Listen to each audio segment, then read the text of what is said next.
Look very dapper. I think we should be in South Carolina hitting some balls. Thank you. Have you met my caddy? Zach, this is Caddy. I didn't know you were his I'm caddy. also a 1920s newsboy Why did you ask me if I was playing through when you saw me in this outfit? because you look like a 1920s That's not true. golfer. This is What do you look like? classic attire, springtime. Very Cary Grant. You're kidding yourself. It is. I'm sorry, I didn't. Not much of a clothes horse. That's true. Very Cary Grant. Absolutely. Springtime. Very good. So you guys are here in Vegas. Is this like a new comedy duo we're going to have here on screen for years to come? That's up to Robert. I'm all for it, but I think You think I'm reticent? I think Robert has a few things that he wants to go over in his head first. This movie, Due Date, Yes. which we'll be showing portions of today, is quite something. Hugely proud of it.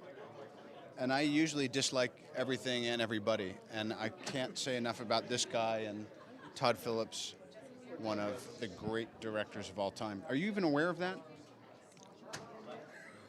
Because you don't treat him with. How do you treat Todd? I don't know. He's just a guy that tells me what to do. He's like, pull your pants down, stick your gut out here, embarrass your family there. It's that kind of thing. Okay. But I do have respect for both gentlemen that I worked with.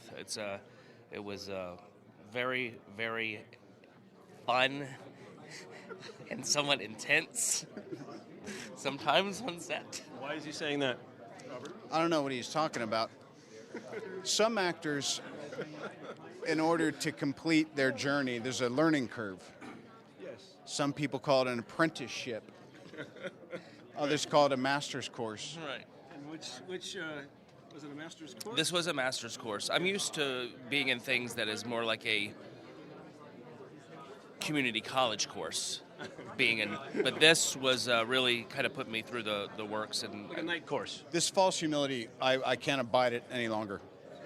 When people see what he does in this movie, he is going to even further redefine himself as the standout guy of his generation. I don't know how I can say your generation because I'm only. A couple years. I don't want to say a couple, but I'm definitely older than you. How old are you? I'll be 45 in a minute. Okay. And Me? Watch the movie. There's a thing in the movie. That's very true. He reveals his age in the movie. It's startling. wow. Not only the characters but yours. The characters and my age. Yeah. And you're the one who has to get across the country, correct? And you team up with him. Is that how this works? Your wife Yes. is expecting?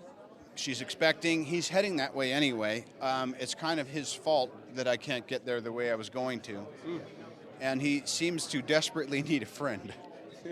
Not true in real life, only in the movie. That's debatable, but I think that Robert's right. The character is very in need of friends, and he doesn't really have any. So that's kind of the basis. So maybe you can come and maybe school Robert a bit, if I may say school. Yeah. And maybe in The Hangover 2, he can come on in a little cameo, and you can give him the madness that goes on in that shoot. I'd be all for that. What's your quote? What do you think the likelihood is of me doing a day player gig in one of your movies? There is a role for bellhop number 2 that we are looking at you for. I'll do anything for these fellas.